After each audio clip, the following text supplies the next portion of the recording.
Você trouxe você porque se acha que você pode que se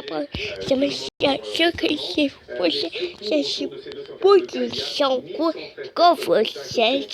você me deu tudo se você coisa você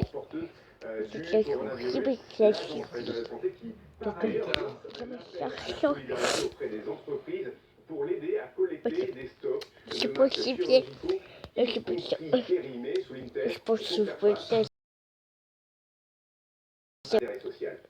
Merci beaucoup Vincent Hénin depuis Bordeaux. Effectivement, le professeur Salomon tout à l'heure a aussi fait appel au volontariat pour tous ceux qui auraient des masques, même périmés. Il faut le rappeler, la péremption c'est sur l'élastique du masque, c'est bien ça? Tout à fait, hein, les masques les masques chirurgicaux conservent quand même une efficacité même après la date de péremption. Oui, ça c'est très important et donc besoin de masques. Je voudrais relever les travailleurs du médico-social. Je pense toutes les personnes âgées isolées, les personnes qui viennent les maintenir à domicile, qui leur font leurs courses, qui les lavent, qui les habillent, qui leur font à manger. Ces gens-là n'ont pas de protection. Si on utilise les masques à autre chose, c'est aussi un effort très important d'économie de cette ressource précieuse qu'est les masques. Oui, les auxiliaires de vie, on en parlera tout à l'heure dans quelques instants avec la ministre du Travail, parce que de quelle façon sont-ils couverts? Eux, ils se rendent à domicile. Il y a des professions indispensables qui doivent sortir de leur domicile pour rendre les services indispensables à la nation. 9134. Vous êtes dans les hôpitaux, on va être aussi avec un médecin généraliste. 4000 tests ont été effectués aujourd'hui, alors que c'était seulement 1000 au tout début de l'épidémie. Est-ce que c'est important? Ça veut dire que ce sont 4000 tests, c'est ce que disait le professeur Salomon, qui sont faits sur les soignants, sur les personnalités sensibles, sur lesquelles il faut savoir s'ils sont atteints du Covid-19. Tout à fait. De toute manière, il y a un changement de stratégie. D'abord, il y a de plus en plus de possibilités de faire des tests. Tous les hôpitaux commencent à s'équiper, les laboratoires privés, probablement à partir de la semaine prochaine, il va devenir de plus en plus facile de se faire détecter. Mais par contre, l'indication pour faire le test au coronavirus a changé. On ne teste pas tous les patients qui ont eu. On dépiste un premier, parce que c'est là où on a besoin d'avoir le diagnostic des patients qui non seulement ont un peu enrhumé, mais des symptômes assez graves pour les amener à l'hôpital, les hospitaliser. Parce que une fois qu'ils sont à l'hôpital, il faut absolument avoir la confiance. هذا خطب كان الوزير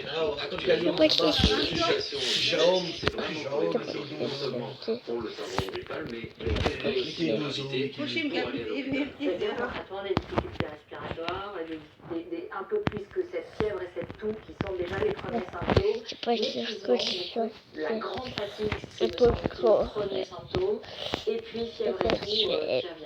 La persistance d'une fièvre élevée, une chaîne respiratoire, une accélération du rythme respiratoire, une cyanose, lorsque les doigts, les ongles et les lèvres deviennent bleus, sont des signes qui doivent inquiéter.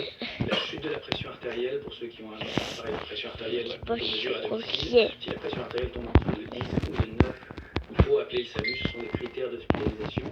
Et évidemment, n'importe lequel de ces critères chez quelqu'un de fragile, au-delà de 70 ans, avec des maladies associées, cardiaques, respiratoires ou autres, doivent aussi accepter les secours plus rapidement. Justement, c'est ce que disait le professeur Salomon, des bonnes raisons d'être optimiste. 1000 personnes qui ont été guéries, qui sont rentrées chez eux, qui ont donc été parfois en réanimation, et qui ont été réanimées, qui ont été ventilées. pour l'instant, 9134 cas. Sont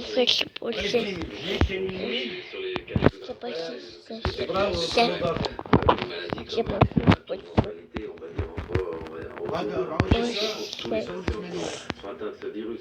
Donc,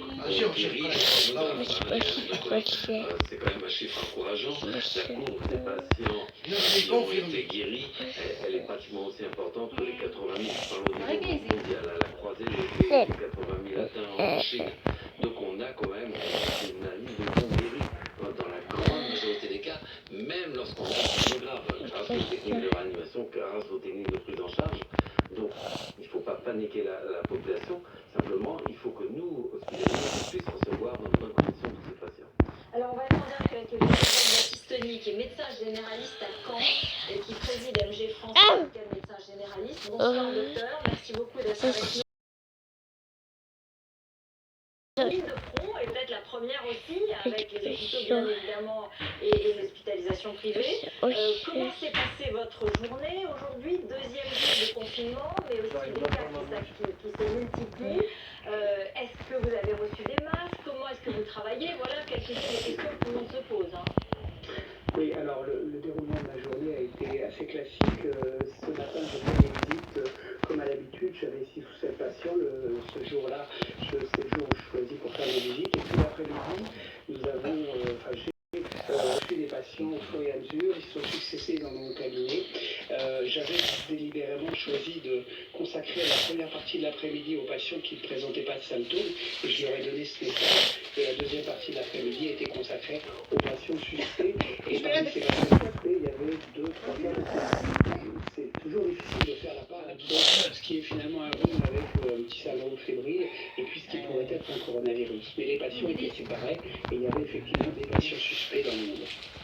Alors justement, vous travaillez avec un masque, vous avez reçu les équipements nécessaires? Alors j'ai 2 sortes de masques en fait. Je sais qu'il reste de la épidémie entre guillemets parce qu'en fait à ce moment-là il n'y a pas eu d'épidémie puisque c'était la grippe H1N1 et nous avons reçu un stock de masques qui fonctionne encore, qui sont des masques FFP2.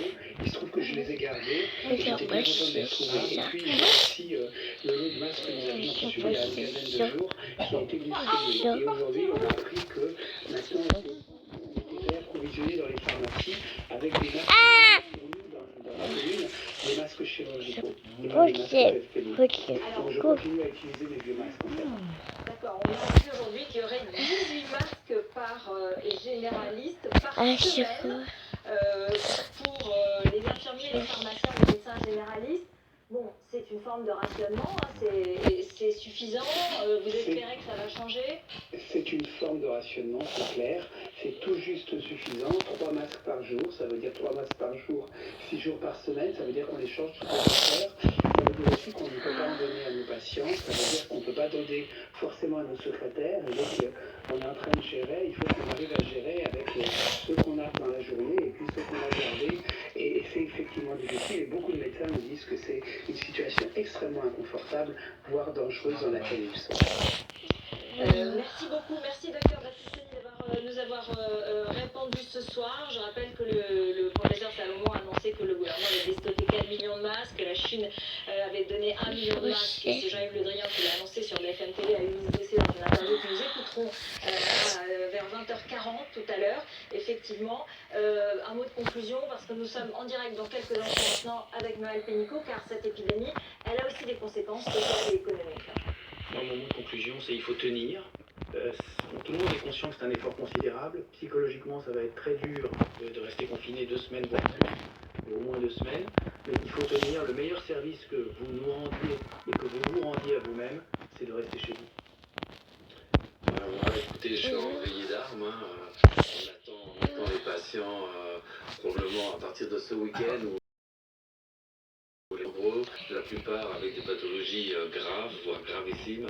Donc on a envoyé d'armes, on a réorganisé nos services d'urgence, on a réorganisé nos réanimations, on a réorganisé notre hôpital pour accueillir le plus possible de ces patients. Et donc on est en train de les attendre, on a eu le temps de nous préparer en tout cas. Merci beaucoup messieurs les professeurs de médecine. Cette épidémie elle a des conséquences économiques et sociales. Le gouvernement a pris des mesures. Merci Gaëtan Mérin de nous avoir rejoint, vous êtes notre spécialiste économique. Noël Pénicaud est en direct avec nous. Bonsoir Madame la ministre. Évidemment, tout se fait par vidéo, tout se fait à distance physique.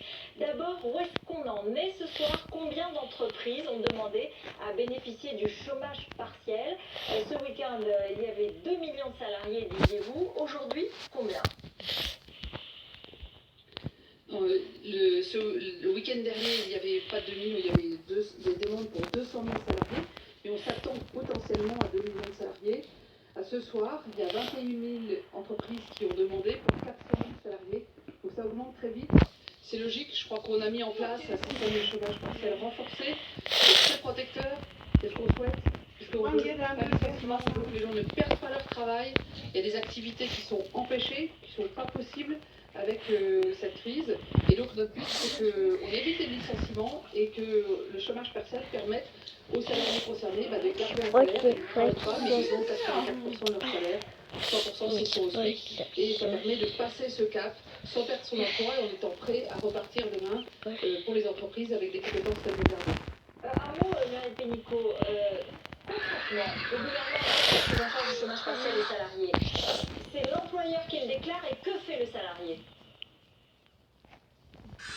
Le salarié n'a rien à faire. C'est l'employeur qui déclare à la directe. La directe, c'est les services de Rangédo du ministère du Travail. Il va dire, ben voilà, moi je ne peux plus faire mon activité, je ne peux plus faire telle partie d'activité, parce qu'il y a telle activité où j'ai plus de clients, plus de fournisseurs, qui est empêché par cette crise du coronavirus. Et à ce moment-là, c'est l'entreprise qui déclenche le chômage partiel. C'est l'entreprise qui verse les 84% de salaire ou les 100% au SMIC aux salariés pour qu'il n'y ait pas de rupture, pour qu'on n'ait pas de problème de fin de mois. Et ensuite, le ministère du Travail remboursera les entreprises sous 10 jours.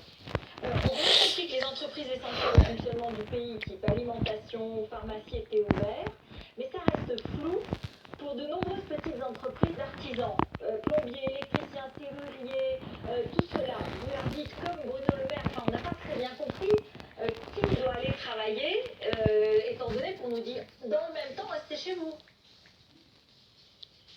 Alors, oui, je crois qu'il y a une incompréhension qu'il faut lever.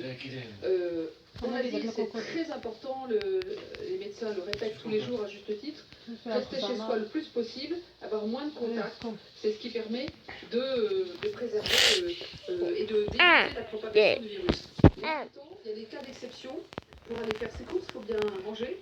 Pour avoir un rendez-vous médical ou pour aller travailler. Il n'y a pas de notion de secteur indispensable ou pas. Je vais vous donner un exemple. On ne sait pas toujours qu'on est aussi important pour la nation. Par exemple, une petite entreprise qui fabrique des emballages en carton. Enfin, est-ce que j'ai rapport avec tout ça? Oui, mais peut-être que l'emballage par les ouvriers va servir les gels qui vont être amenés à l'hôpital ou le sachet en papier qui va permettre à la farine d'arriver chez le boulanger. Donc en fait, c'est très compliqué toute l'activité économique.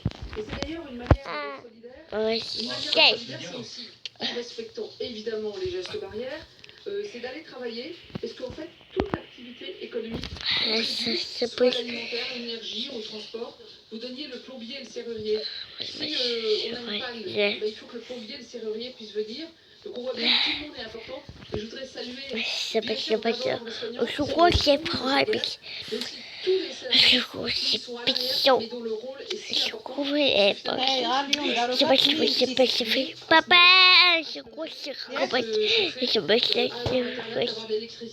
Papa,